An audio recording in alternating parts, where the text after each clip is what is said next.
So again, the screen is what's going to be recorded.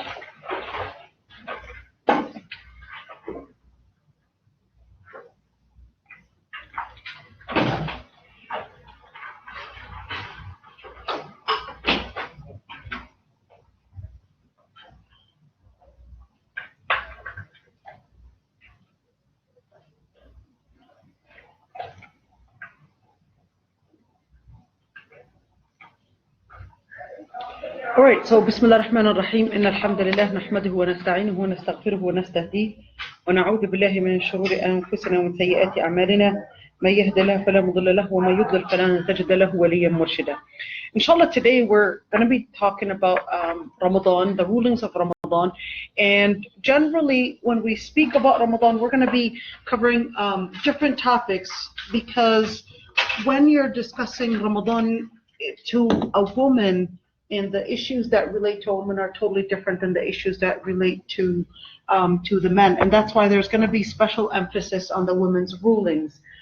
There's going to be some clarification on the women's rulings as well, inshallah, on many topics, and we're going to be, inshallah, answering most of the questions that relate to women and answering most of the questions that women are concerned about.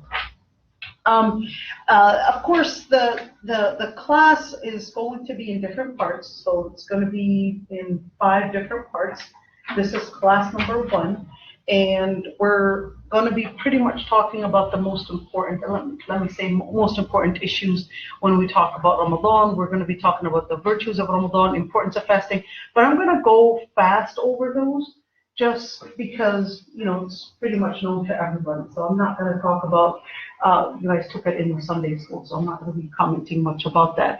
But I will be talking about some of the issues that usually become controversial, usually become confusion, a place of confusion for many Muslims, like the issue of the crescent seeing versus the calculating the lunar months, and then it becomes an issue with this masjid is doing what and that masjid, and then it becomes a confusion inside the home as well. Who's required to fast Ramadan? We're going to talk about the child, and as mothers, what it means to actually train my child, and when am I obligated, and then do I have a right to tell my child that, okay, because they have the soccer game, that he can actually not fast, and what age, and the details of that. We're also going to be talking about the issues of menstruation, period, and istihada. We're going to go in details about that, because a lot of times sisters don't really know when it starts, when is the end, and what it actually means to break your fast, or when does she stop fasting if she's got istihada, or if she doesn't have istihada. How does this whole issue go? On the other part, inshallah, we're also going to be talking about old age, the matters that qualify for sickness, healthy person. We're going to be talking about the difference between fidya, and the difference between fidya, kafara, and also the different reasons that a person has in order to break their fast, or even, for example, pregnant and breastfeeding women. It becomes a very, very confusing issue between sisters, and plus it gets even more confusing when you go to one sheikh that says one answer, and another sheikh that says another answer, and then all of a sudden you become, okay, well, what is the right answer? Or thinking, is there a right answer? Is it really a matter of right answer, or is it difference of opinions between scholars? The issue of the issues that relate to the pillars of fasting, like, for example, when we talk about intention, am I supposed to have the intention before starting my day in Ramadan, or can I have my intention later on?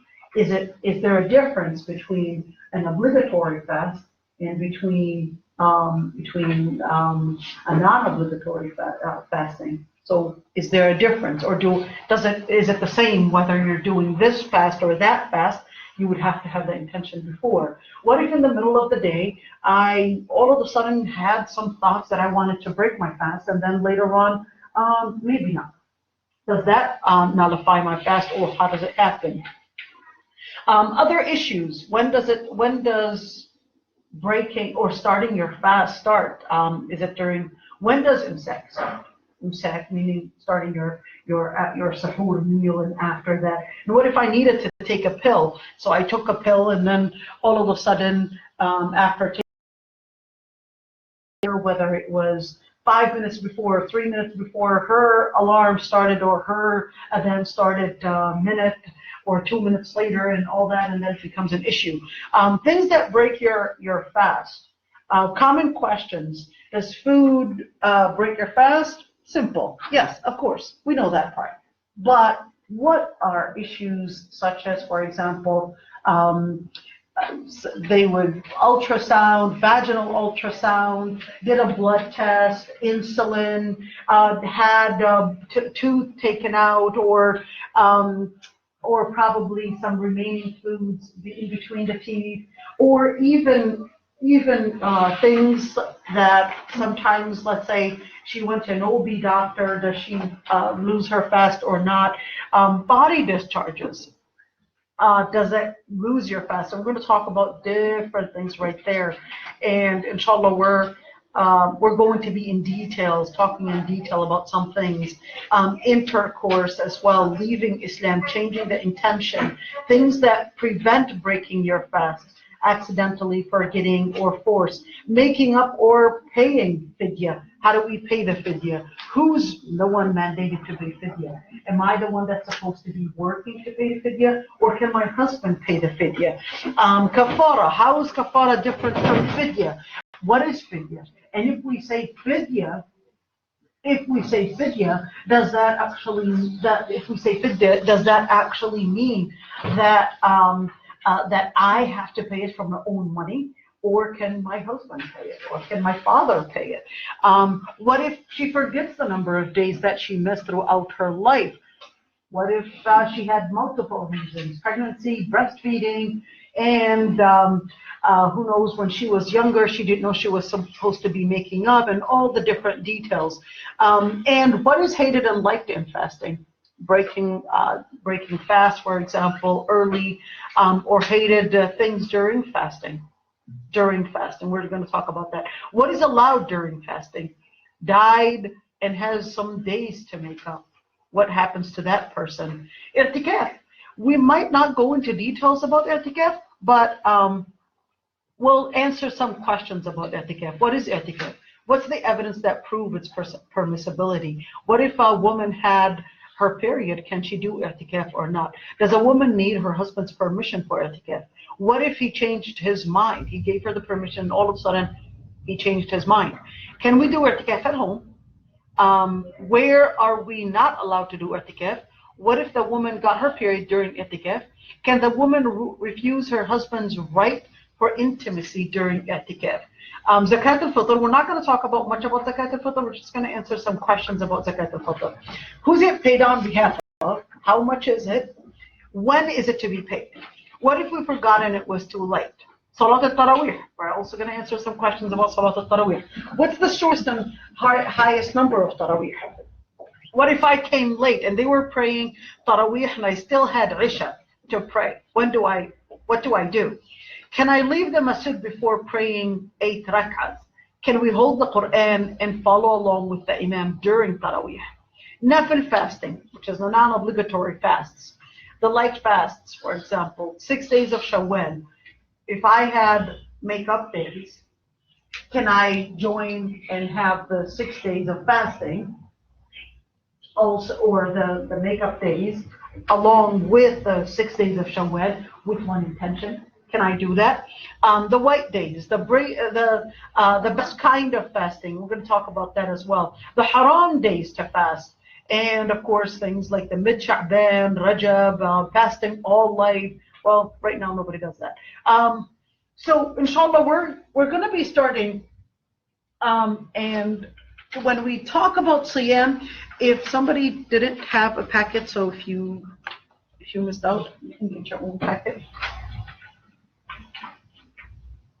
What is Siyam? I'm going to go fast over this because everybody knows this introductory. What is fasting? We know that fasting Ramadan, or fasting generally, is abstaining from eating and drinking and sexual relations. And when we talk about fasting, of course, we talk about starting to fast from dawn until sunset. So we're not going to be commenting a lot on these, inshallah. The virtues of fasting as well, but we're going to go really fast over some things, inshallah. So when we speak about fasting, of course, Allah subhanahu wa ta'ala actually mentioned in the ayah, شَهْرُ رَمَضَانَ الَّذِي أُنزِلَ فِيهِ الْقُرْآنُ. So the most important virtue about Ramadan is that it was the month that Allah subhanahu wa ta'ala had actually revealed the Quran in. And the fasting of Ramadan is actually the second pillar of Islam. The Prophet ﷺ said, بُنِيَ الْإِسْلَامُ عَلَى خَمْسٍ. Islam was based on five different pillars, and mentioned fasting Ramadan. And of course, during the time of Ramadan, they're the gates that Allah subhanahu wa ta'ala, or they're the days that Allah subhanahu wa ta'ala opens the gates of rahmah, or opens the gates of mercy. And it's the time to get you into this training, the training in order to help you revive your Islam and your spirituality. Now, a common question people ask me, so when we say that they're the days that the shayateen are locked up, what does it mean? There's still bad people doing bad things. How is it explained? In Nawawi, who's actually a scholar from the Shafi'i madhab, explains this and says that they're not necessarily literally locked up or literally chained, but they become weak on the person that is observing Siyam. Meaning what? That the person, while they're fasting, because they're fasting, remember, every single person has a qareen. Every single person has a shaitan that's trying to control them, right? Does the shaitan control you, or does the shaitan whisper to you to do bad things? Whisper. The shaitan doesn't control you, all right?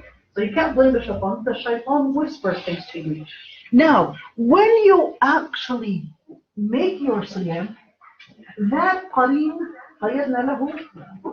that qareen, the shaitan, becomes weaker because you got stronger through your siyam. So the shaitan himself would actually feel shackled, or would feel that they got weaker, as if they were chained. And this is in Nawawi's explanation. Now, when we talk about Ramadan, we're actually talking about a moment of training in order to increase our spirituality.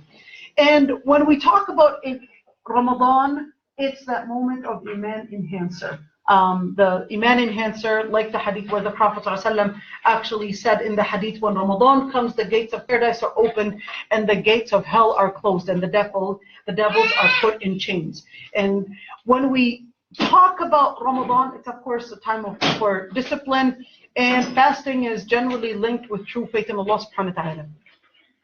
Remember, Allah subhanahu wa ta'ala actually says in the ayah that كُتِبَ عَلَيْكُمُ الصِّيَامُ كَمَا كُتِبَ عَلَى الَّذِينَ مِن قَبْلِكُم, that you were ordained or prescribed to fast as those that before you have been prescribed to fast. And why? لَعَلَّكُمْ تَتَّقُونَ. It's in order to help you go through the لَعَلَّكُمْ تَتَّقُونَ, to help you enhance your iman. One thing that I would like to explain, even though it's not on there, but you could see right here, just a lefta, so more of it's not necessarily something that is mentioned in a hadith, but just an observation that I realized. So if you actually look at humans, you look at animals, and you look at malaika. Animals live to eat and reproduce. Humans eat, reproduce, to live. Malaika do not eat and do not reproduce.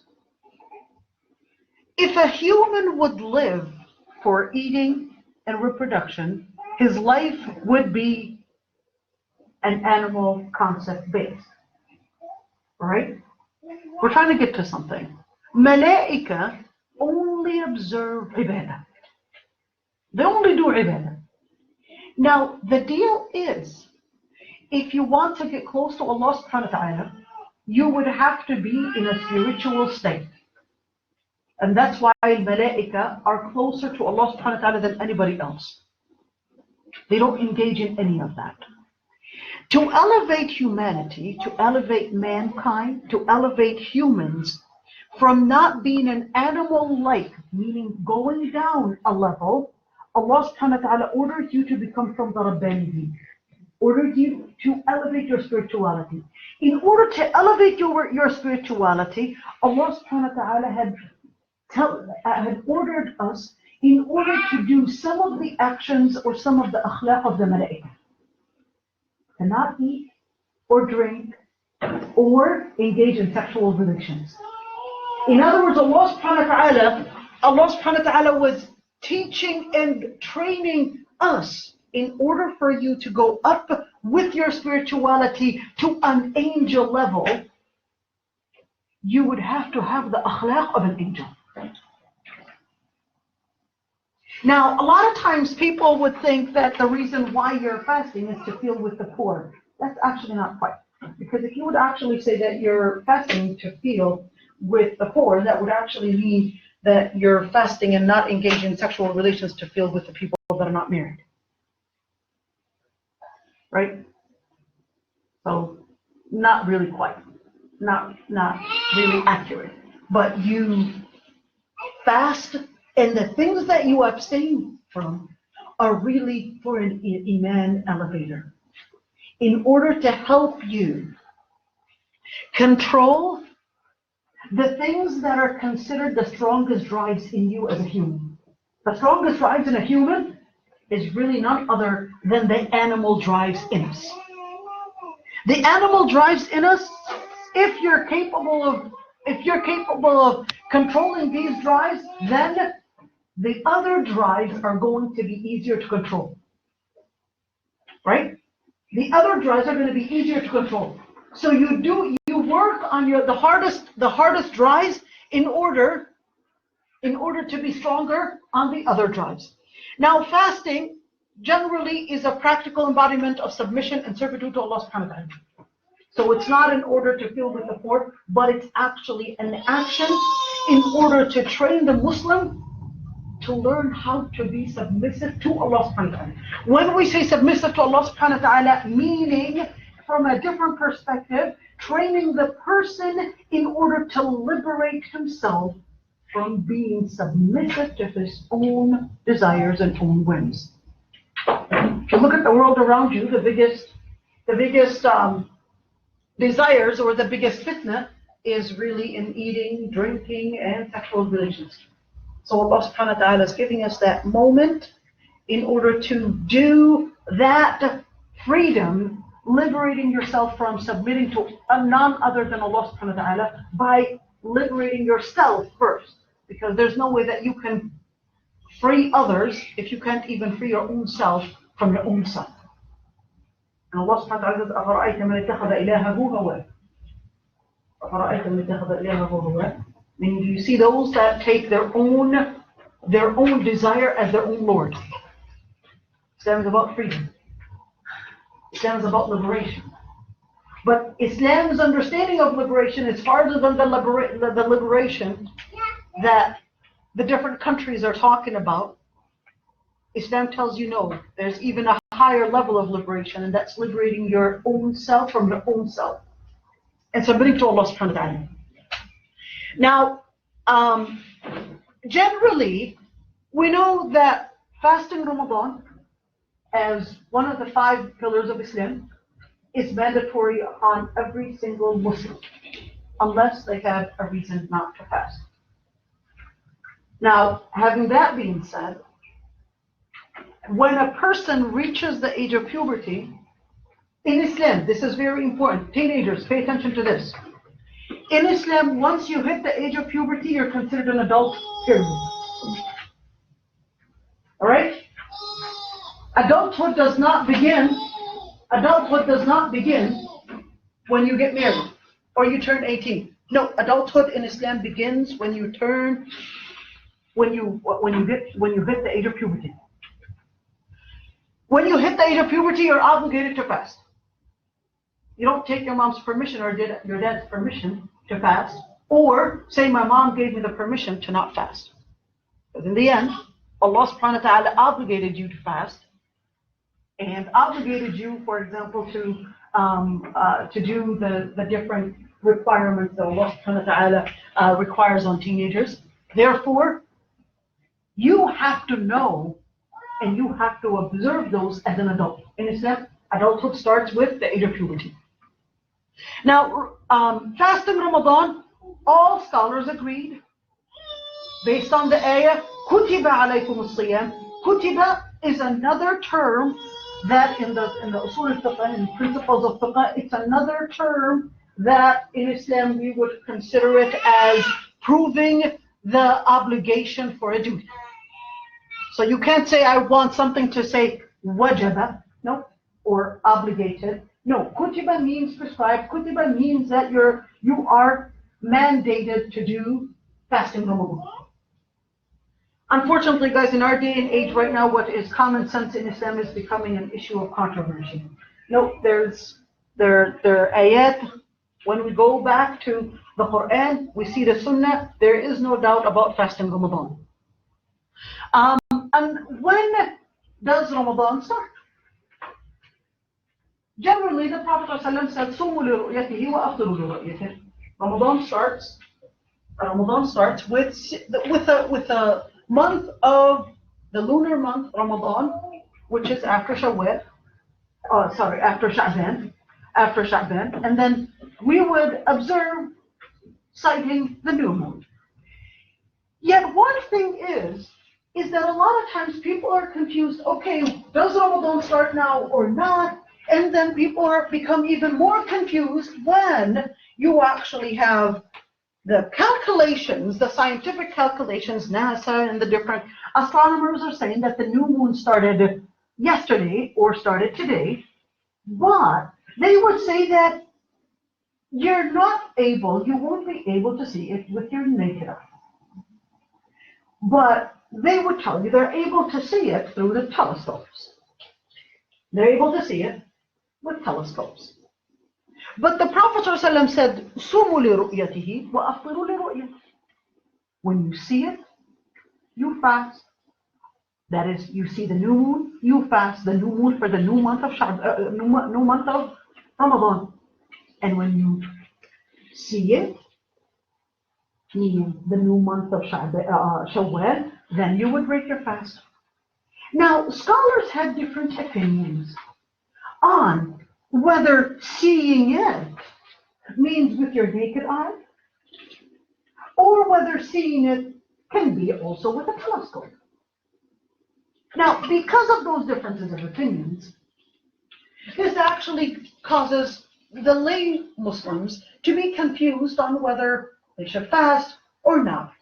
Let me just bring about the different evidences from both sides of the scholars, just to give you an idea, because you're going to be going through this discussion at home. So the first group of scholars,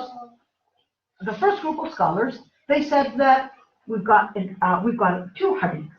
The first one, that you're supposed to be seeing it in order to start your siyam.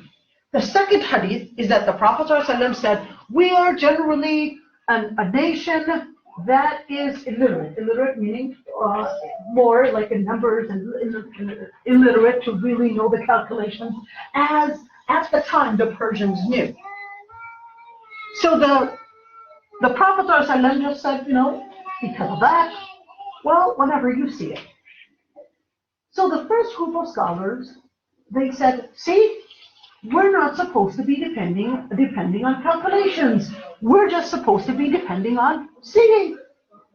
Plus, generally, there's a ruling in Islam, a qaida fiqhiyya, that says, al-yaqinu la yazulu bish-shakk. Whenever you're sure of something, you can't depend on doubt. And you'll be in doubt on whether you can fast or can't fast if you're only seeing it through the telescope. Alaikum salam. Well, the other scholar said, wait a minute. When the Prophet ﷺ said, "Sumu li ru'yatihi," when you want to fast, when you see the new moon, you fast for the new moon. That would actually include whether you saw it with your own naked eye or whether you saw it through a telescope. Here we are, we're seeing it. As for the hadith, they said, the Prophet ﷺ said we're an illiterate nation. It doesn't mean that we have to stay like that. The Prophet ﷺ was trying to tell you that we're an illiterate nation, meaning that they did not have the tools to calculate moons and calculate the astronomical movements at the time. Not to tell you that you have to stay like that. Now, both opinions have some level of being right. All right? Now, generally, when we actually have different opinions between scholars, if both had different perspectives, both perspectives depended on Quran or Sunnah, or depended on, let me say, textual evidences, both opinions would be respected. Both opinions would be taken as a considerable opinion. Yet, always, when there's a difference between scholars, we always say that al-khuruj min al-khilafi awla, meaning taking the opinion where everybody would agree on it is best. So in situations where, well, you can't necessarily fast and not fast at the same time, having the ummah unite is a priority in itself. And this matter called in fiqh, we call it khilaf al-maqala', all right? Generally, when we actually see the differences of opinions between scholars, when you can't do both at the same time, each one actually has a good point on that matter. Now, every single country follows its own area based on what they are seeing. In situations like that, what you want to depend on, because uniting the ummah is a priority, the place that you are in, if they use citing as the tool, you can use citing as the tool. If they use calculating as a tool, you can follow that as a tool. So both opinions do actually carry some level of accuracy, and both opinions are actually right to some point. Remember, how can both opinions be right? Let me take you back to the Prophet ﷺ. The Prophet ﷺ ordered the Sahaba, none of you shall pray Asr until they reach the land of Bani Qurayza. Bani Qurayza, that was after the battle, the trench battle, after Wazwaz al-Khandaq in the 5th year Hijrah. It was due to the Bani Qurayza, the tribe of Bani Qurayza treason, that the Muslims nearly got totally wiped out of Medina. Now the Prophet ﷺ then had to do his own work with the people of Bani Qurayza. So he asked the Sahaba not to pray unless they reach the land of Bani Qurayza. Well, land of Bani Qurayza is a little far. So in order to go there, they might actually end up in the middle of the way. Some of them figured that, well, the Prophet ﷺ didn't really mean his literal words, didn't literally mean that don't pray Asr unless we reach the land of Bani Qurayza. He meant for us to hurry. The other group of Sahaba said, no, he said we're not supposed to be praying unless we reach the land of Bani Qurayza. That's what we're going to do. So they pretty much, or they actually missed Asr and went and prayed Asr when they reached the land of Bani Qurayza because they wanted to obey the Prophet ﷺ's words. In other words, One understood the words literally, and the other one considered it more of a figurative understanding. Well, they went both parties. They went to the Prophet ﷺ, and each one told the Prophet ﷺ how they understood it, and the Prophet ﷺ accepted both opinions. Now, I personally feel that the confusion in understanding how differences of opinions between scholars are valid is the reason why the disunity happens in the ummah, and not because there are differences of opinions in whether we should fast depending on calculation or whether we should fast depending on moon cycle.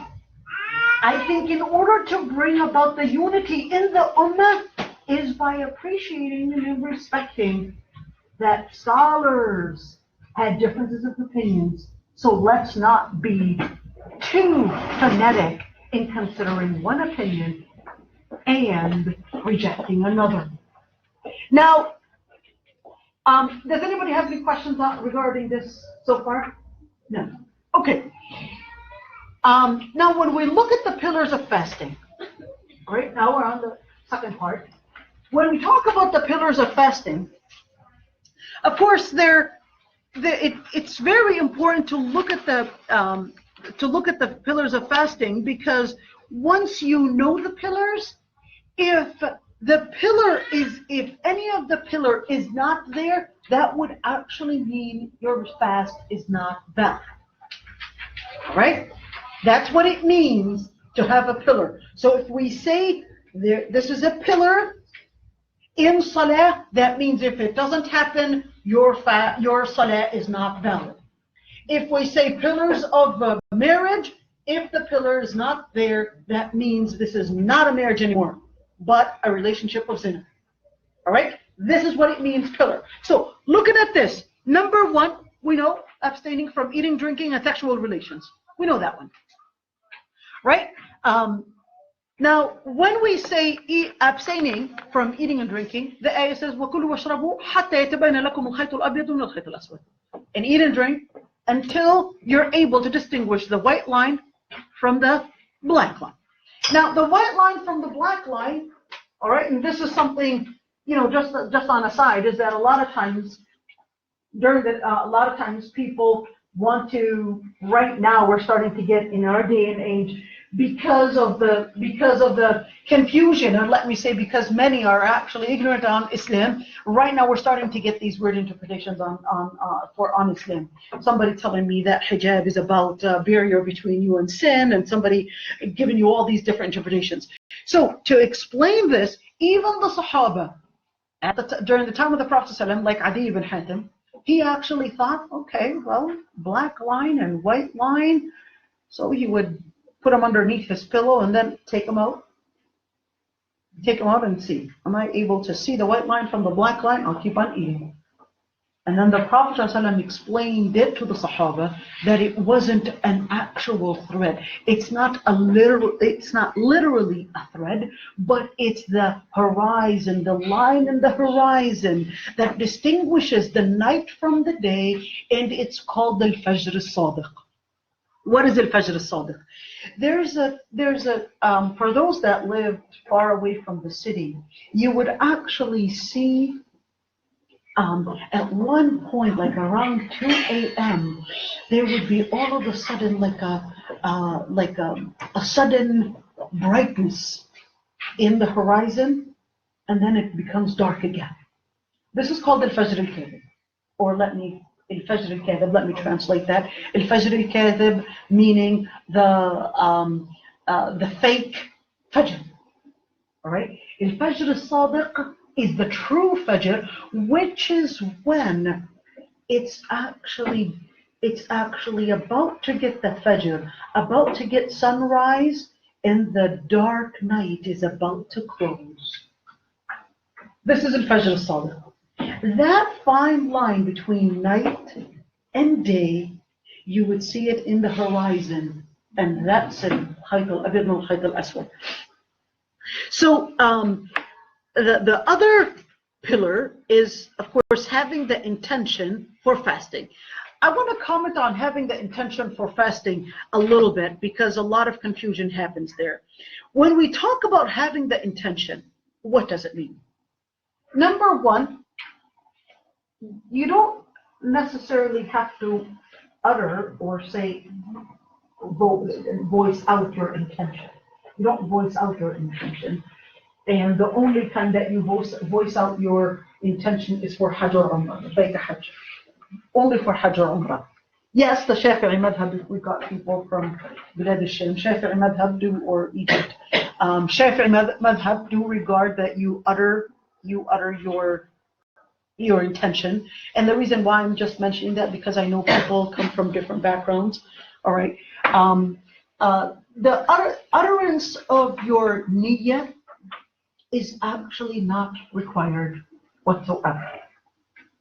Utterance of your niyyah only in Hajj and Umrah. Any other duty, you don't utter your niyyah, not even for salah. So you don't say labbaika or nawaitu an usalli arba' rak'at or etc. or 4 rak'at hadiran mustaqbilan al-qibla. You already know that. And this is something very common, especially in Palestine. For example, Bilad al-Sham, they would say, I am having the intention to pray my 4 rak'ahs facing the qibla and making it for the sake of Allah subhanahu wa ta'ala. No, it's kind of like taking a matan or taking the blocks of the words and actually saying it. No, this is explaining it to you, but this is what you want to do. But it doesn't mean that you say, I am having my intention to do such and such and such. Same thing with Ramadan. You don't say, nawaitu siyam. You automatically, just by you having the feeling on the inside that tomorrow I'm going to be fasting, just something that on the inside you intend to do it would actually mean your fast is right now built on intention. Now, when we say built on intention, this brings up, so what if I overslept suhoor time? I wasn't sure which intention it was. When I say differences of opinions between scholars, just on the side, okay, footnote, number 1. All right, when I say differences of opinions between scholars, don't get confused from that word. Because when I say differences of opinions between scholars, number 1, know that you might ask a sheikh and he might give you that answer.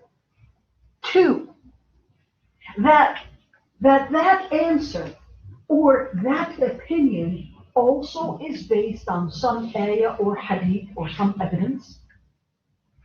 3, that the person that is required to look at the evidences is the specialist. To look at the evidences and weigh the evidences, which is a strong hadith, which is a weak hadith, etc. That's the specialist.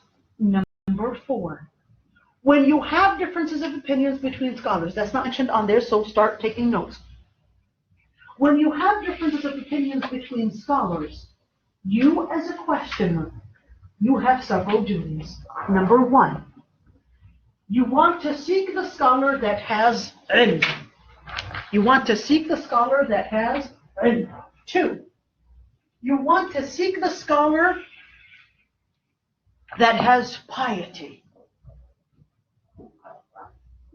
3, when you want to ask a question, research before you ask the question. You don't necessarily want to give too much details, and this is very common. Sorry, ladies, I'm not a misogynist and I'm not a feminist either, but unfortunately I get sometimes phone calls that may last 4 hours when all you need is just 1 minute. All right?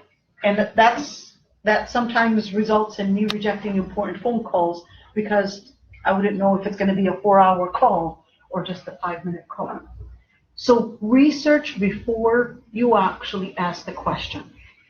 Right now, there are great websites such as Islam Online, Islam Web, Islam Q&A. They're great websites that will actually give you lots of information on every single topic and every single question that might actually come across your mind.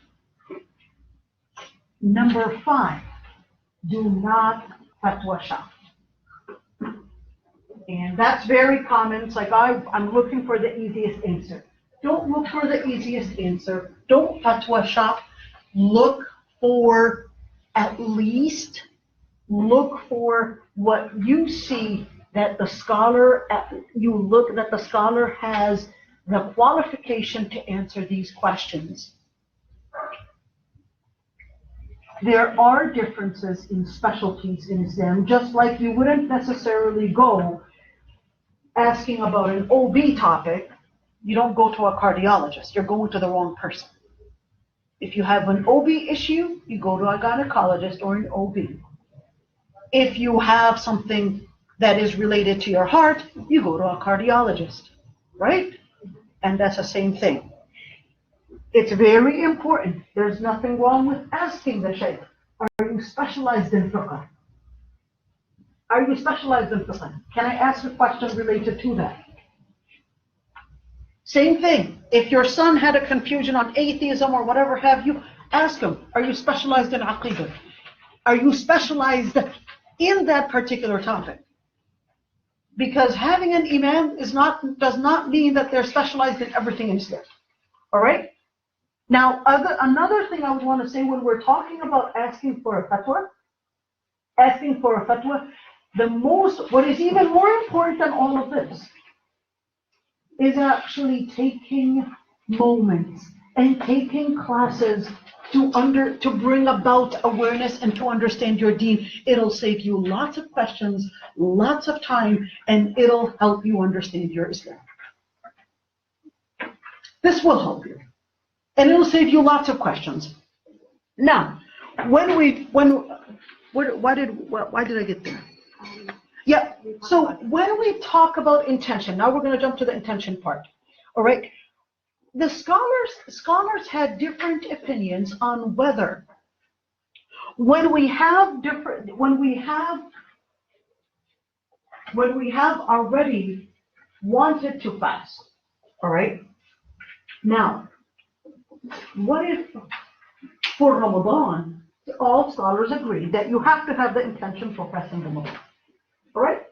You have to have the intention. But if it's in the non-obligatory fasts, do I have to have the intention before Fajr, or can I have the intention after Fajr? What time is it now? 2. Yeah, I didn't eat until now. Let's just assume. All right?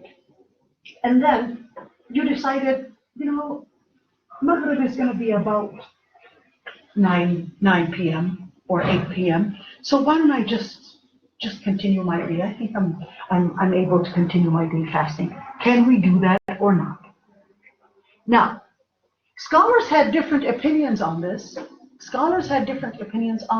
And it's actually in the madhab itself. To make the story short, is that the preponderant, when we say preponderant, it is based on my personal study, looking at the hadith or looking at the ayat or looking at the study in order to see what is probably the strongest opinion. Another scholar you might ask, and he will say, well, the preponderant is you cannot. That's based on his study. So I'm just here trying to bring about the definition of preponderant. The preponderant opinion is that if you wake up without your intention, meaning you missed your intention, you didn't wake up early, you did not have that in the previous night, and you decided that you wanted to fast, even though you didn't have suhoor, did not do all the previous intention, let me say, preparation, you can actually fast because of the hadith where the Prophet ﷺ came to Sayyidah Aysha and he said, do you have anything to eat? And she said, no. And the Prophet ﷺ said, okay, I'm starting my fast. In another hadith, Sayyidah Aysha actually said that the Prophet ﷺ came and he said, do you have any, she said that today we actually got hais. Hais is about, it's a meal that is from like butter and goat's milk. They would do it together. And anyhow, so she said, yes, this is what we have. So the Prophet ﷺ said, I woke up fasting, but now I'm going to eat. The Prophet ﷺ is teaching Sayyidah Aysha. And from that, from that hadith, the scholars that actually said you don't have to have your intention for the non-obligatory fasts, or you started your intention late, to be more accurately said, or of a stronger opinion than majority of scholars said that for Ramadan or for obligatory fasts, you would have your intention on the day before. Let's do it again. Obligatory fasts, you would have your intention before. With the Madhab Hanafi for the Pakistanis, Madhab Hanafi says otherwise. You guys, generally, let me just explain the issue of madhab. You don't necessarily have to have a madhab. All right, your madhab is the person that's teaching you that particular fiqh. But generally, madhab are pretty much what makes up your culture. So if you're Pakistani, you're pretty much going to be Hanafi based in a lot of your things. If you are from Bilad al-Sham, you're either going to be Shafi'i or you're going to be Hanbali, depending on where you're from. And if you're Moroccan or Tunisian, you're pretty much going to be Maliki. All right? Any Moroccans here? I can see you. Moroccan, mashallah. So you guys are pretty much Maliki background, and your culture would be generally Maliki. All right? Somalis are generally Shafi'i. Yeah, Shafi'i. Majority is well, no, we can't forget Somalis. We can't forget Somalis. Somalis make up Minnesota right now. That's it. Now, when must the intention be changing the intention? Okay, changing the intention. Looking at both of the ahadith that we mentioned, if you change your intention, all right, when is it considered that I changed my intention, therefore it alters my action? Once you take a move, meaning what? If you decided, I'm not really sure I want to fast today. This is for non-obligatory fast. I'm not really sure I want to fast today. And all of a sudden you got busy with something else. But did you actually take an action to terminate your fast? No, you didn't. But if you said, I'm not really sure I'm ready to fast today, and you took a sip of water,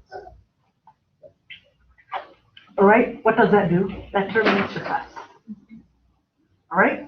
Now, if you take action that expresses your intention, that's when the intention became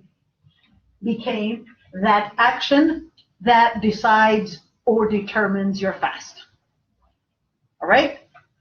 Sometimes it can happen that we're not really sure. I'm not really sure if I want to continue my fast. You start, you're not determined yet, but you're not really sure. And that happens a lot, and people are like, I don't know. I was worried about it, but I didn't actually take a move. There's a main qaida fiqhiyya, there's a main principle in fiqh, in Islam, is that al-yaqinu la yazulu bil-shak.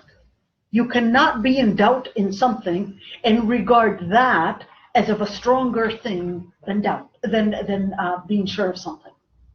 You're supposed to be sure, and we base what is for sure. We base the opinion, or we base the ruling based on what you're sure of. Did you actually eat? No, I didn't. Therefore, your fast is still valid. But I was worried. I wasn't sure what I'm going to do. No. What you're not sure is not what I'm discussing. did you actually take the step to transfer and interpret your intention into action? I didn't eat. Okay, your fast is still valid. Continue fasting. Now, let's continue on the other part and the different types of fasting. Now, yep, go ahead.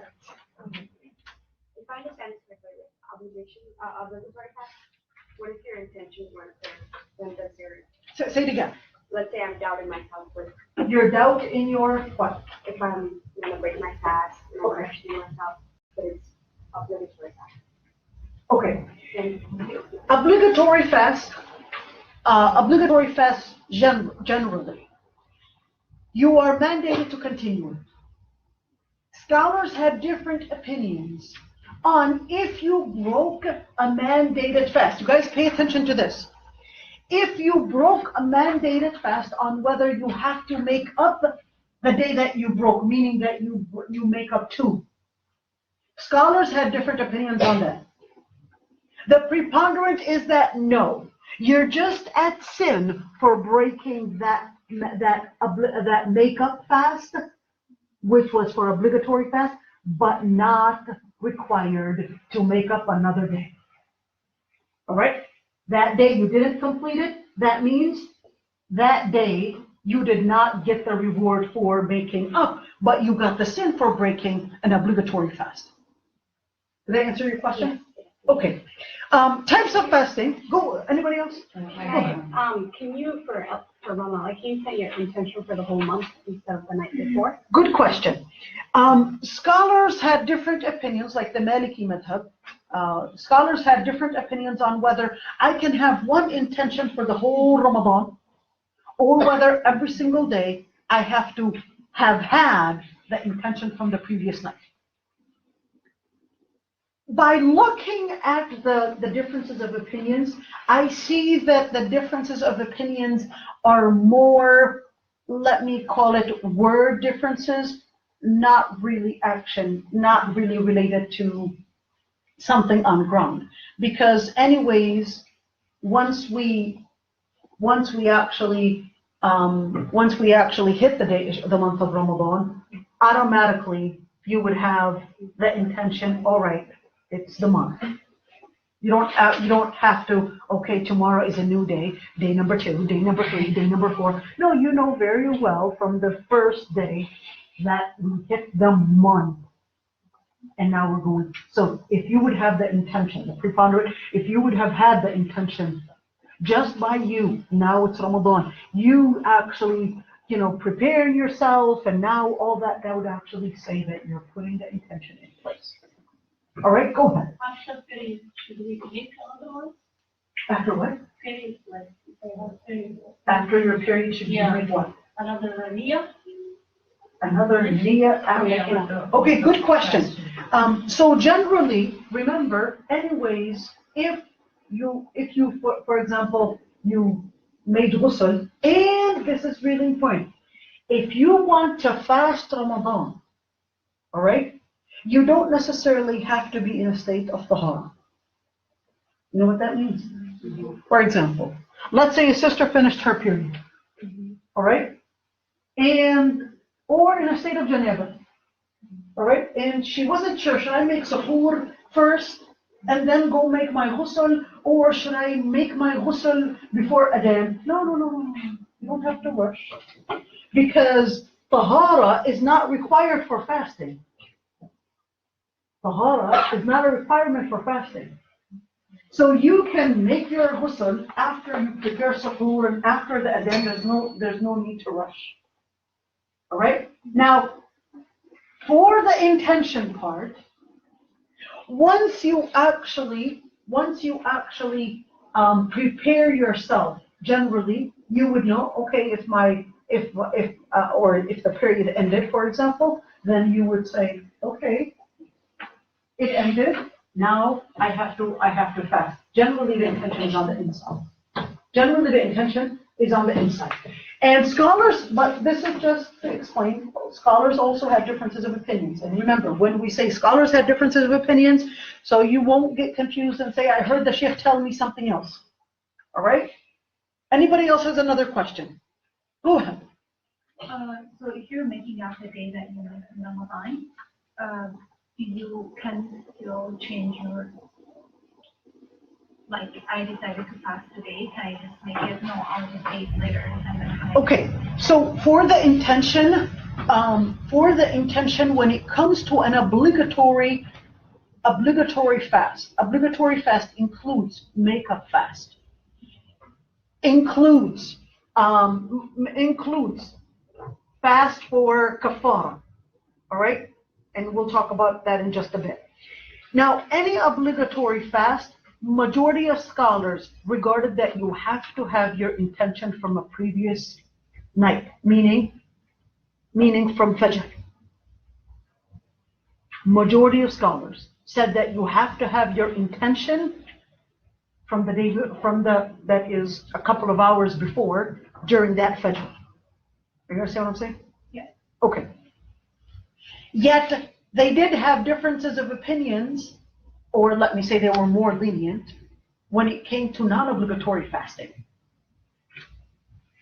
Are you understand? So when it comes to the obligatory fast, stay on the safe side and make your intention from Fajr if you're doing an obligatory fast. Obligatory fast includes makeup fasting. Is everybody understanding me? I can see perplexed faces. Okay. When we look at the types of fasting, it's very important to look at these because the rulings are going to be making a difference. Number one, obligatory fasts are divided into fasting Ramadan or the fasting of kafara or fasting of nadhr. What is kafara? Kafara can be related to, for example, killing somebody. Oh, you know what? We're going to go ahead and talk about this in just a bit anyways. Voluntary fasts are basically the different fasts other than Ramadan. Fasting 6 days, etc. Let's give an example. Obligatory fasting of Ramadan, making up days you missed in Ramadan. And a kafara. What is a kafara? The word kafara actually means to wipe. So the word kafara, you are wiping out a sin. You're paying a ransom, or you are doing some kind of a ransom. You're trying, because you made a mistake in something, you're trying to remove that mistake. The kafara can be in paying money, but not for everything, all right? Kafara can be in fasting. It depends on the sin, all right? It depends on the sin. And the kafara can be in freeing a slave. It depends on the sin. Now, every single sin has a certain type of kafara. Every single type of sin has a different type of kafara. So the kafara, it's not all the same. So the kafara here, for example, accidental killing, you would have to fast 2 months in a row. The kafara for zihar, what is zihar? Zihar is when the man, that was something that was practiced during Jahiliyyah, where when the man would tell his wife, you're like my sister to me, or like my mother to me. The kafara for having intercourse during the day of Ramadan is fasting 2 months, 2 consecutive months. All right? And we'll talk about that later on, inshallah. The kafara for breaking a yameen. What is a yameen? Wallahi. Not the Somali yameen. Okay? Because that would be there are 3 different types of yameen. Yameen munaqada, yameen al-lahu, and yameen al-ghamus. Yameen al-munaqada is the yameen when you say wallahi and you intentionally and you actually confirm it on the inside that you really mean it. You made it as a swear. This is a yameen munaqada. That's the one that has a kafara. If you didn't act by it. Let's just suppose. Give an example for yameen, really fast when we talk about this. Yameen. Somebody said, wallahi, I'm going to pray salat al-duha tomorrow. All right? Wallahi, I'm going to pray salat al-duha tomorrow. This would be a yameen that you just put on yourself. You really meant it. But the yameen that is lahu, kind of like Somali, wallahi, just anything. All right? This would be yameen lahu, meaning that it's not necessarily considerable yameen. Not something that you intentionally, it's more of a mouth or a habit that people would use. Yameen al-ghamus is different. That's when it relates to people's rights. You can't take somebody else's rights and say, I'll just make a kafara and get everything over with. Nope. A different story. Each and every single one of these sins, and there's even more, but this is just an example, has a different type of kafara. Now, fasting, another obligatory fast is fasting for the Hajj. For the Hajj, those that are doing tamattu. That's a different thing. We're not going to go in details about that. The other part is fasting in fulfillment of a vow or an oath, which is in nadr. That's a different thing. The other mustahab fasting, mustahab meaning that it's light. Right? Mustahab fasting, that it's light. Fasting Ashura, Tas'a and Ashura. Fasting Arafah, fasting on Mondays and Thursdays, fasting on 3 days of each month, which is the white days. The reason why they're called white days is basically because it's a full moon during those days. The fasting of 6 days of Shawwal, fasting the month of Sha'ban, or fasting most of the month of Sha'ban, fasting the days of Muharram, and fasting alternative days. All right? Makruh days to fast are, for example, singling out Fridays. We'll talk about that inshallah later on.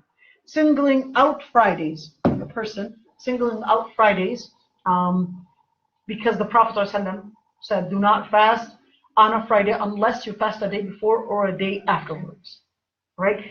That is, when we talk about singling out Fridays, that is, if we're actually discussing that you make that intention the reason why you're fasting because it's a Friday.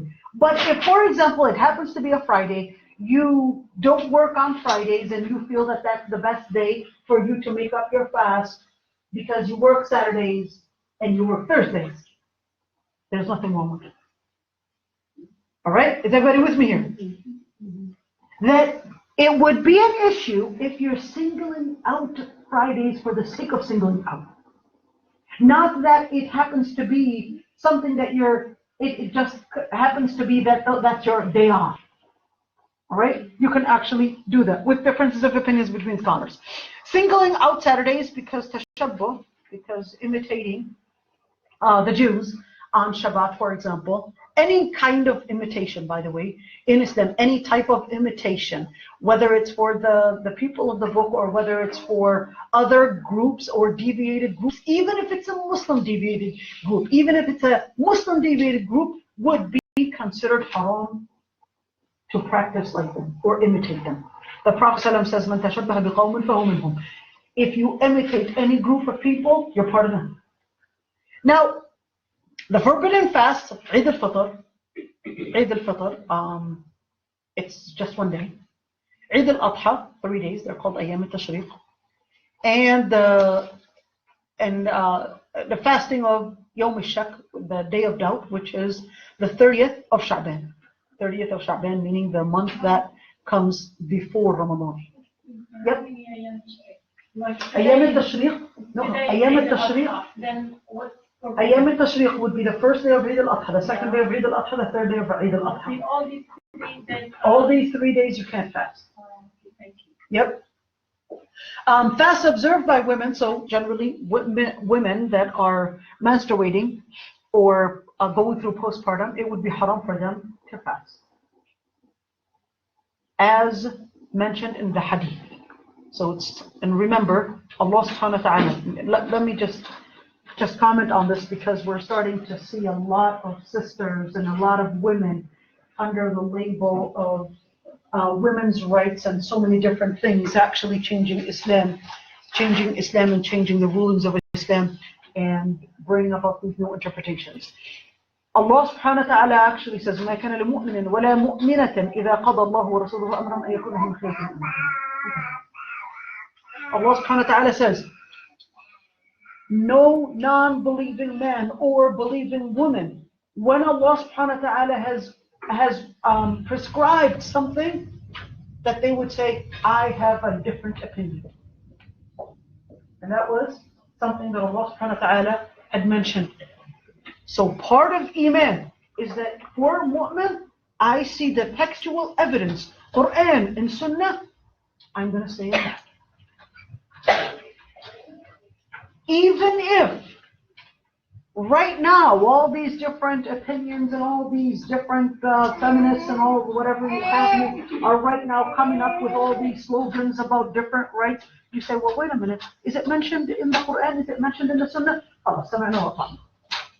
Now, permissible, do we do this? Yep. Go ahead. One is about Which one? Kafara? Oh, kafara, okay. Yeah. How do you do? Everybody knows what our speech are through my life. So if I fast now, Thursday and Monday, then for just the intention. Okay, kafara, when we say kafara, this is not just general ma'asi, this is not general sins. It's not because you backbit a girl or a woman or you somehow gossip at someone. This is not a kafara. That's different. A kafara is when there are certain sins that Allah subhanahu wa ta'ala regarded that it has a kafara. So not you regarding, well, I gossiped at a girl, so I'll just fast 3 days as a kafara. No. There are certain sins that Allah subhanahu wa ta'ala had assigned that particular sin has a kafara, and the kafara of it is such and such and such.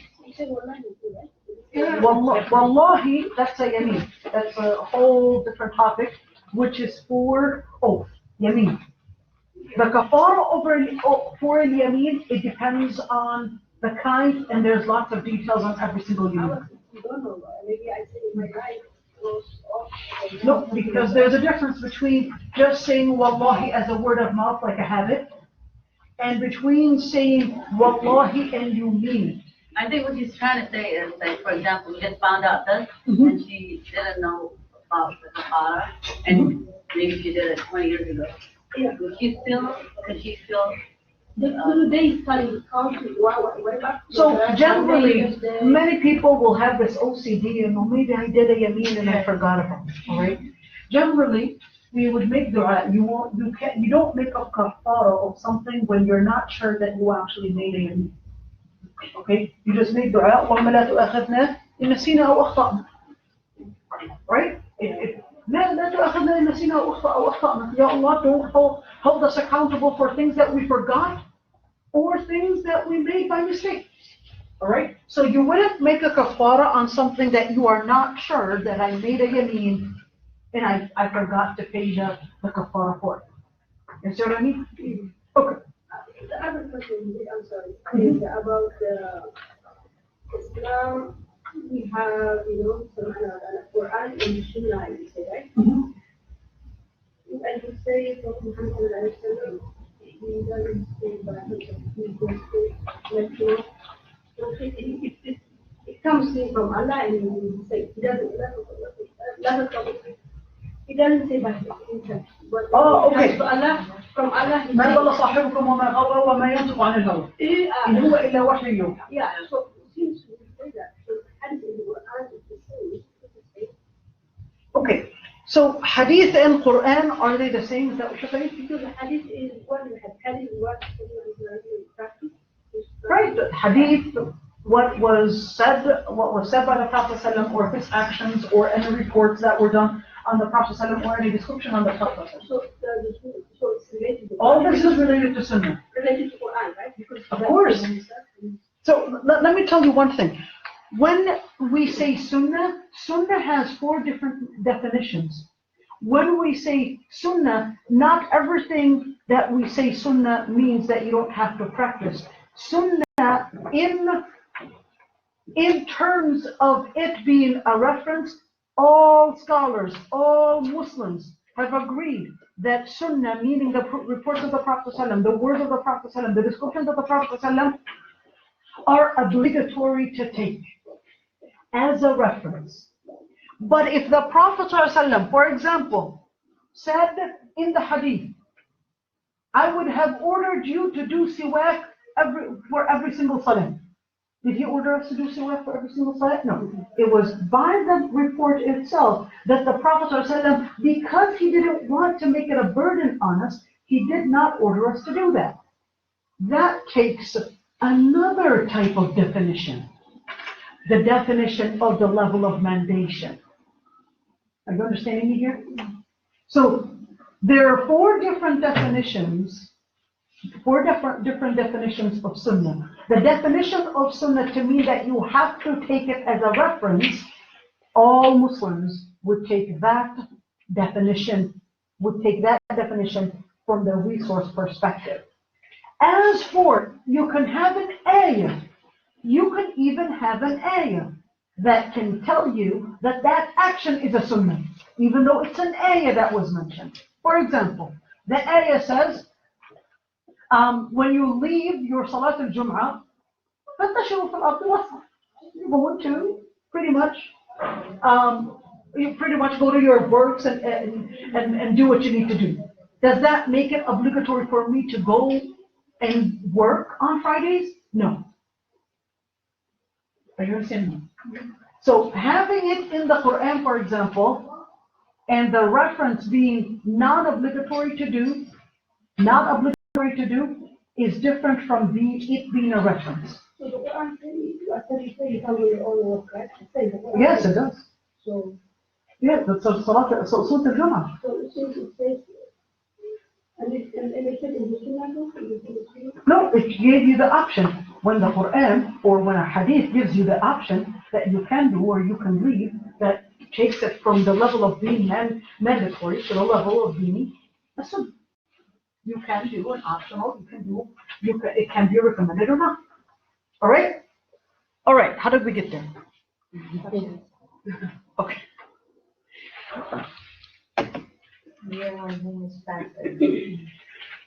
Did we do makruh? Okay. Did we do the forbidden? Okay. Permissible? Okay, permissible fasts are other than those days of fasting. Those would be the permissible days for fasting. Who must fast? All right, now we go into some things.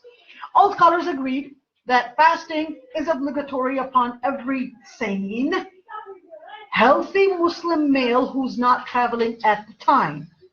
As for a woman, she must not be menstruating or having postpartum bleeding. We're going to talk about that in detail in just a bit. People who are insane, minors, and those who are traveling, menstruating, or going through postpartum bleeding, and the elderly, or breastfeeding, or pregnant women do not have to observe fasting. We're going to talk about that in just a bit. Being Muslim, we're going to take one at a time. Right now, this is in general. Now we're going to discuss each and every single one of them. Number one, being Muslim is what makes you responsible for practicing Islam. All right? Number one, if you believe in Islam, that would mean that you consider the words of Allah subhanahu wa ta'ala as the lens you see through them. Right, wrong, obligations, and the non-obligatory things around you. If you want to see the world in the lens that Allah subhanahu wa ta'ala created it in, you want to look through Quran and Sunnah. Quran and Sunnah, you have two eyes. Look through Quran and Sunnah. And I always say this. Imam Ibn al-Arabi al-Maliki is a scholar from the Maliki madhab. On one issue, he said, as for Abu Hanifa, فَقَدْ جَعَلَ الْقُرْآنَ مُرْآتَهُ فَأَبْصَرَ الْحَقِّ. He made the Quran be the lens that he sees through it, the world, and he was able to see the truth. Even though he comes from the Maliki madhab, and that's Ibn al-Arabi al-Maliki, but he said that about Abu Hanifa. Now, Allah subhanahu wa ta'ala says, and for generally, for a mu'min, for a Muslim, that you actually obey Allah subhanahu wa ta'ala, and of course, that ما كان لمؤمن ولا مؤمنة إذا قضى الله ورسوله أمرا أن يكون لهم الخيرة من أمرهم. For a believing man and a woman, that if Allah subhanahu wa ta'ala ordered something, you don't say, well, I have a different opinion on this. Now, that makes it obligatory on every single person that says, I'm Muslim. All right? Now, as for somebody that is insane, what determines the level of mind and being able to think? Number one, understanding.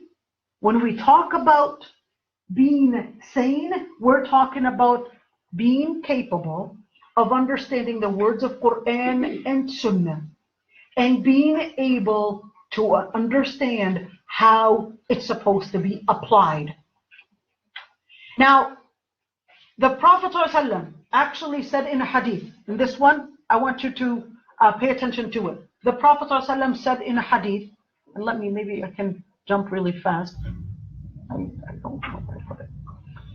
The Prophet ﷺ actually said in a hadith that that Allah subhanahu wa ta'ala rufi' al-qalam, that Allah subhanahu wa ta'ala had not or had raised the pen from writing upon three people. The person that is asleep until they wake up. The person that is insane until they become sane. The person that is a child until they reach the age of puberty. Fasting and children. All right? Now, by the way, speaking of being insane, when we look at right now, we have so many different things. What is an insane person? If there is a way to explain to that person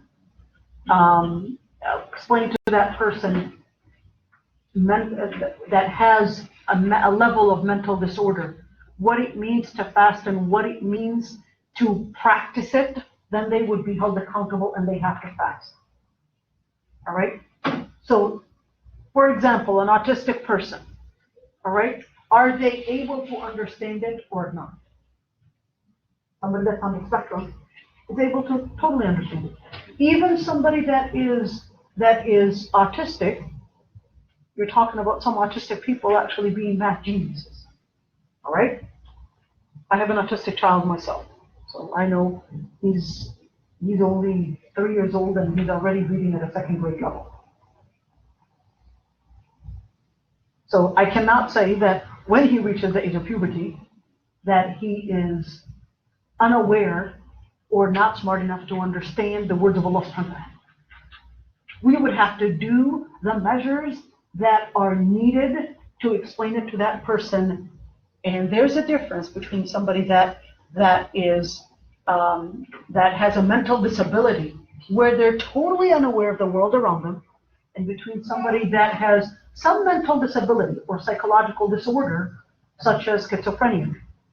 Somebody that has schizophrenia does not mean they don't know what's going on around.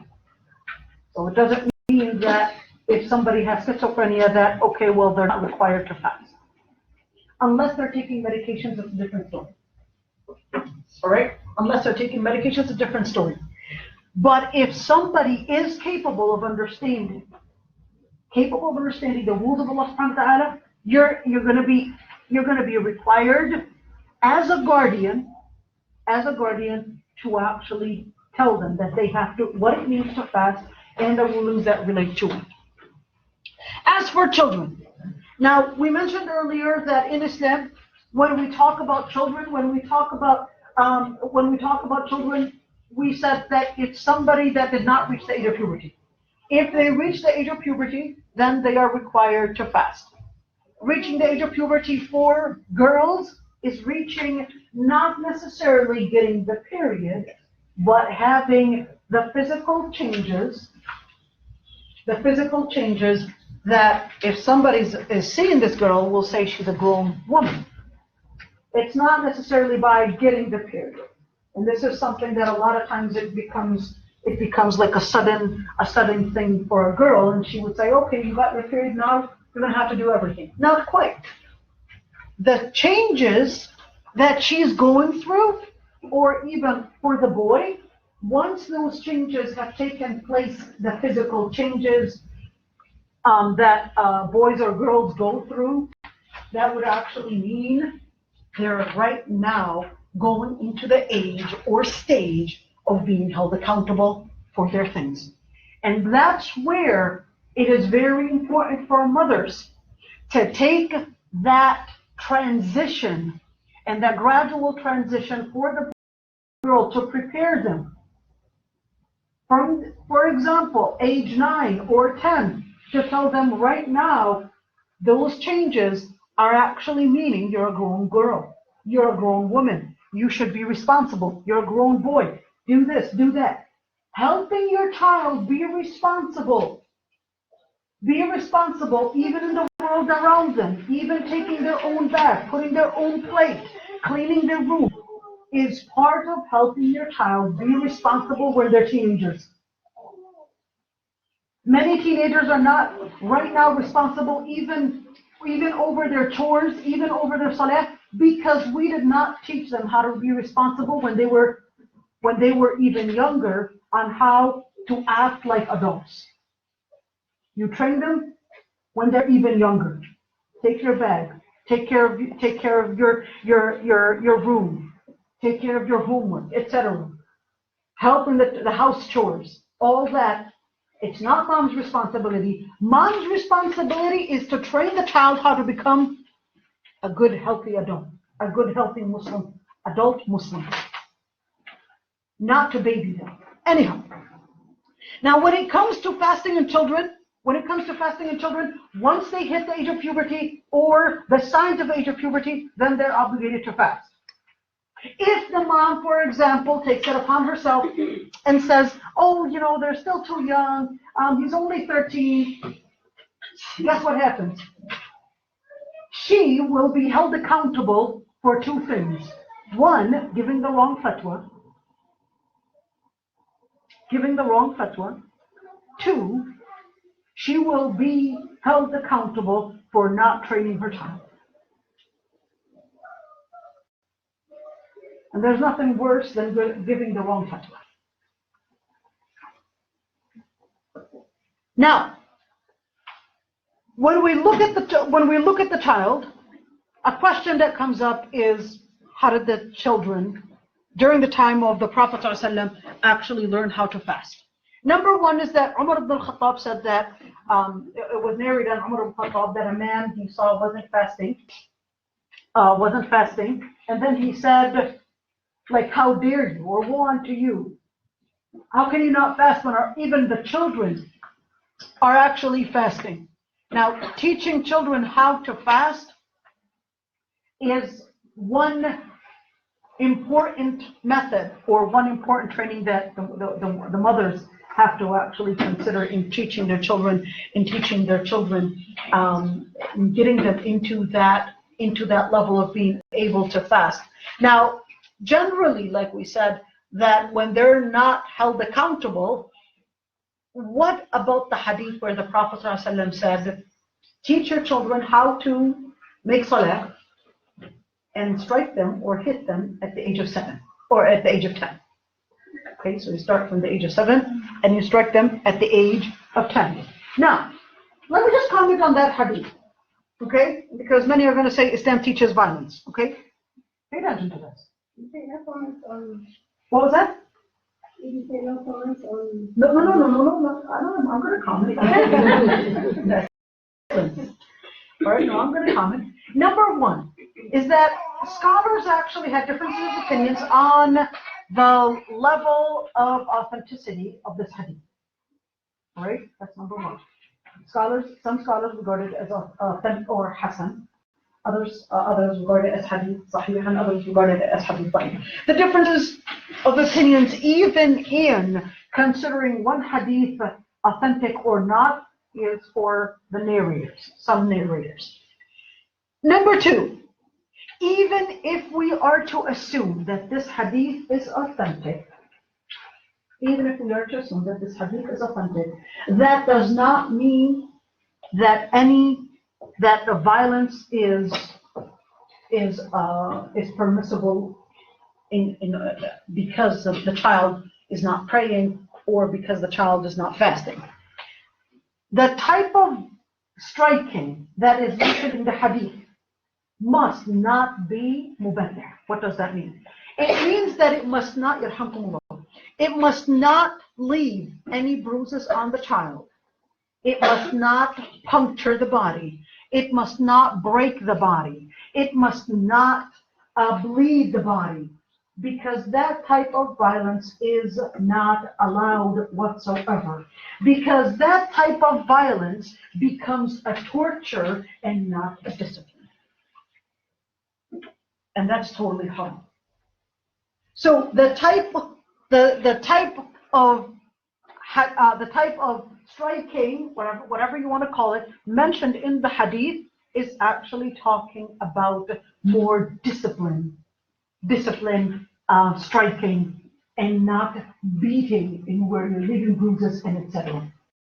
Having that being said, it is not illegal to actually discipline your child in that way. It is illegal and haram to puncture your child, to bleed your child, to break your child, to torture your child, to choke your child. All those things are haram and illegal. But it's not haram to discipline your child, and it's not illegal to discipline your child, even if it meant a strike, as long as you're not leaving. And I'm talking from the legal standpoint as well, not just haram, not just the Sharia standpoint. And it's very important to discipline from even younger than the age of 7. All right, even younger than the age of 7, because it becomes a habit from earlier than that. How do you train a child? Telling them the virtues of fasting, give them prior experience in getting them used to fasting, like fasting certain days or fasting half a day, fasting part of the day and increasing the time gradually, delaying suhoor until the last part of the night. That will help them fast during the day. Encourage them to fast by giving them rewards each day or week, putting stickers.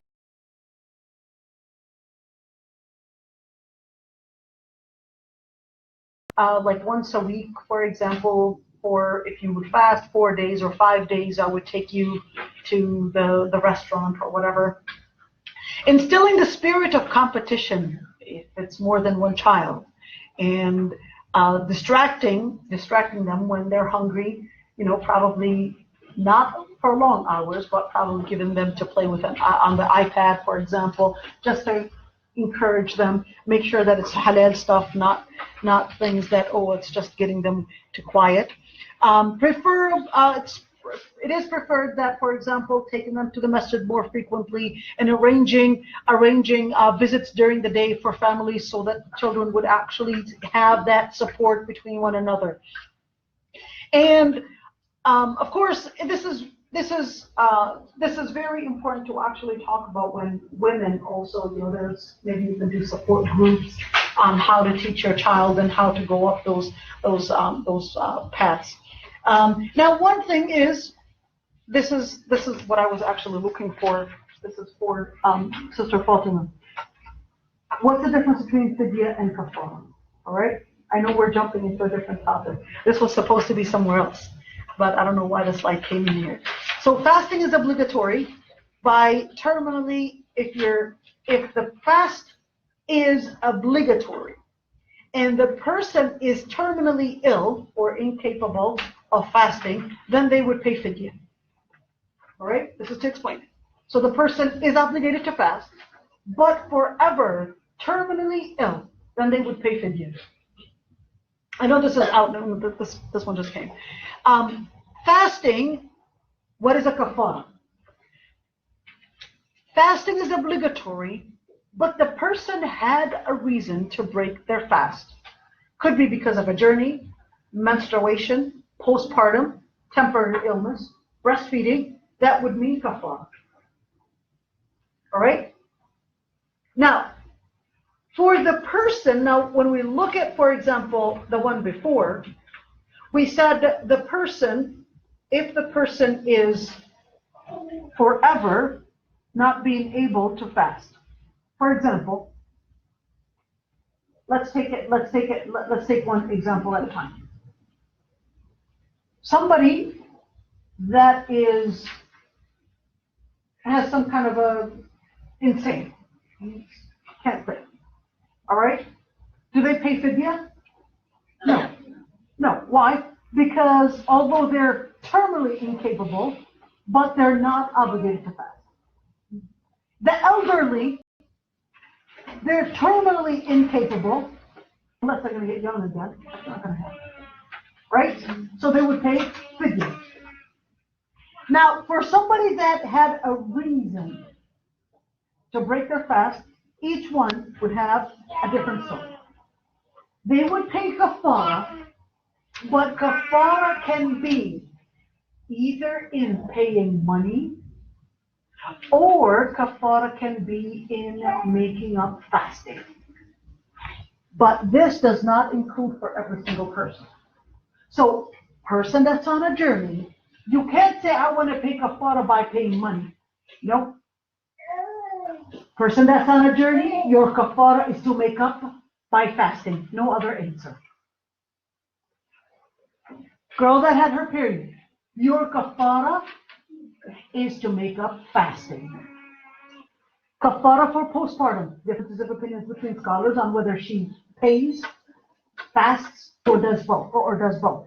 Temporary illness, had a flu, had some kind of any other illness, then they would have to make up through fasting.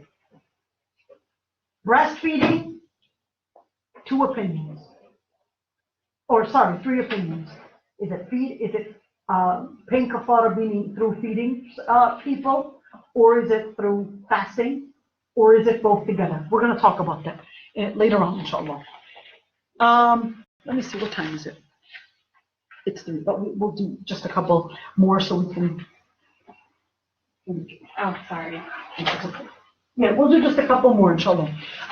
For the elderly and the chronically ill, remember, just like when we did the one before, if the person is elderly or chronically ill, they have a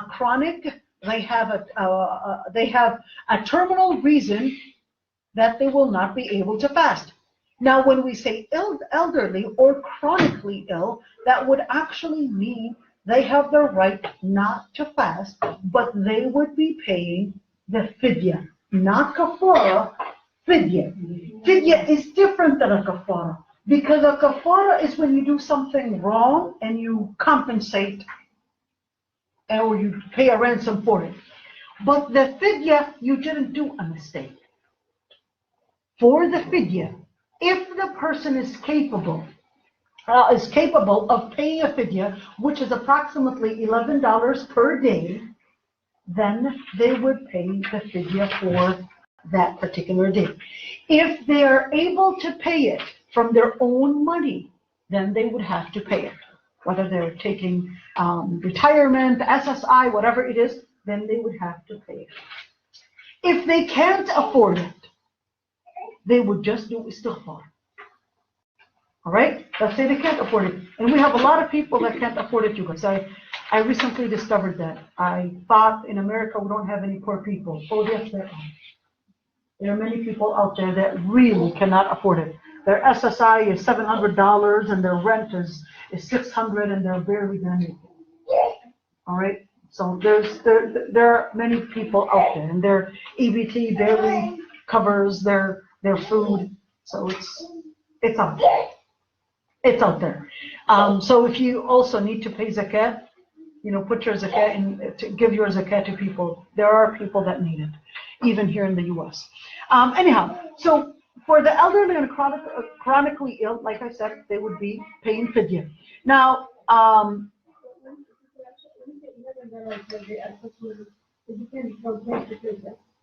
what's place to place? The fidya, $11. Fidya? Yeah, of course.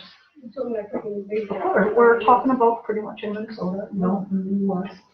Of course, if you were in Palestine, price would be different. Of course, it varies, and they'll do these calculations they do these calculations in order to decide. So $10 is considered, or $11 in Africa, it's considered a monthly income. Yeah, so what do you, will the place really have, how much you spend to eat a day? That's how you consider? Yep, it's considered like the average meal in that, where you are. Yep, that's how we do it. So the average meal in that particular place that you're in. Pretty much $11, food and a drink. That's $11 a day, right? All right, for the temporarily ill, and the ayah is clear, so the person that is temporarily ill, they can't observe that fasting. Now, the question is, how mild is the illness that is considered? Number one is that scholars have different opinions, by the way, just to tell you. Because some scholars said it doesn't matter how mild it is, like Sahih ibn Hawaii actually said even if you got a finger cut, all right? And you got other scholars that said no, we're talking about an illness that is affecting your capacity to continue your fast, or it's delaying your healing process. Remember, dehydration and lack of fluids, all that actually prolongs your healing, right? Even if it meant a flu, right? So in that situation, you can actually break your fast, and it doesn't have to be through a doctor's prescription. All right, it doesn't have to be a doctor's prescription to say, okay, you can break your fast, or, oh, I want to see a Muslim doctor. No. If the doctor is telling you that you need to get in those fluid intake and all that, then, or else your healing process will take longer, it'll prolong your illness, then you can actually break your fast. But if, for example, it doesn't affect it. You broke your leg.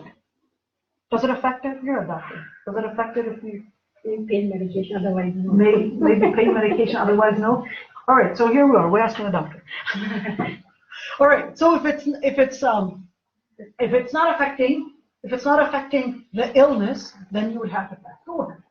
So what is the ruling about migraines? People say we don't keep fast because we get intense migraines because of fasting.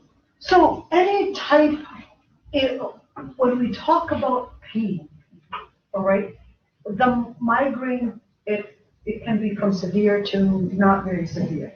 So if the person, for example, is not able to handle the pain, unless they take ibuprofen, then they would have to make up that day. Right? They would have to make up that day and they can take their ibuprofen. So it's the person, there's something called rukhsa and there's something called azim. What's the difference? Rukhsa, Allah subhanahu wa ta'ala gave you the permissibility to break the fast when you're observing severe hardship. Migraines can be really hard. You have Allah subhanahu wa ta'ala's permission to break the fast. But there's the hazima. What is the hazima? You're going for, let me call it the bonus, and you're putting that enthusiasm, no, for the sake of Allah subhanahu wa ta'ala, even if I'm going through all this pain, because of Allah subhanahu wa ta'ala, I'm going to fast, and Allah subhanahu wa ta'ala will give me the reward, ala qadr al-mashaqqa. Allah subhanahu wa ta'ala will give me the reward based on the hardship that I'm facing. Ya Allah, I'm facing lots of hardship, and I'm doing it just for your sake. So scholars have different opinions on whether azima is better than rukhsa or not because of a hadith. The Prophet ﷺ said, "Inna Allah yuhibbu an tu'ta rukhsahu kama yuhibbu an tu'ta azaim." The Prophet ﷺ actually said that Allah subhanahu wa ta'ala likes that people take the permission or the excuse of Allah subhanahu wa ta'ala, just like He would like that people would take the enthusiasm to do more. All right? Now, scholars have different opinions. Does that mean it's best to go for rukhsa or azim? So in that case, like I said, both the Prophet ﷺ observed both. The Prophet ﷺ would do the rukhsa and sometimes would take the azim. All right? So, did I answer your question? All right. Now, we'll end right here next week, inshallah, at the same time, but please make it at 1 so we can pray at 1:15 Dhuhr, and then we'll continue. We're going to be talking about the issue of women's period, menstruation, and istihada, and the rulings that relate to that. You can see the packet with you. I will be uploading the video, inshallah, this lecture. We'll be uploading it on YouTube, so you can take your notes if you missed out on something. All right? And next week, we'll be talking about postpartum period. What's the date?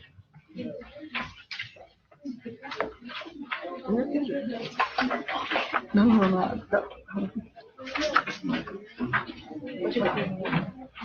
And breastfeeding, pregnant women and breastfeeding, do they have to make up, or can they pay fidya, or pay kafara, or is it kafara, or what is it? A person that has a hard job, and we're going to talk about, for example, when it comes to husband and wife relations, some certain rulings on that. I may turn off next week. I may turn off on some issues, turn off the. We'll talk about the kafara in the video. We'll also talk about the we'll be inshallah covering a lot more.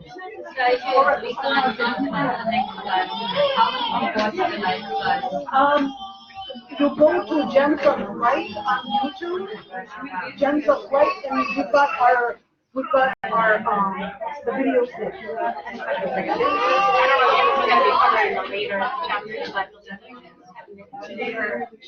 Fast Ramadan.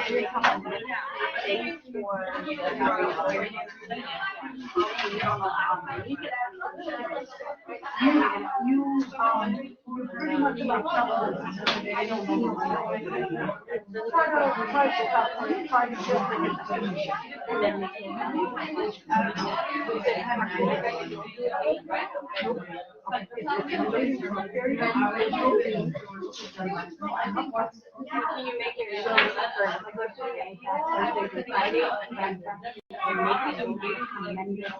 we're going to talk about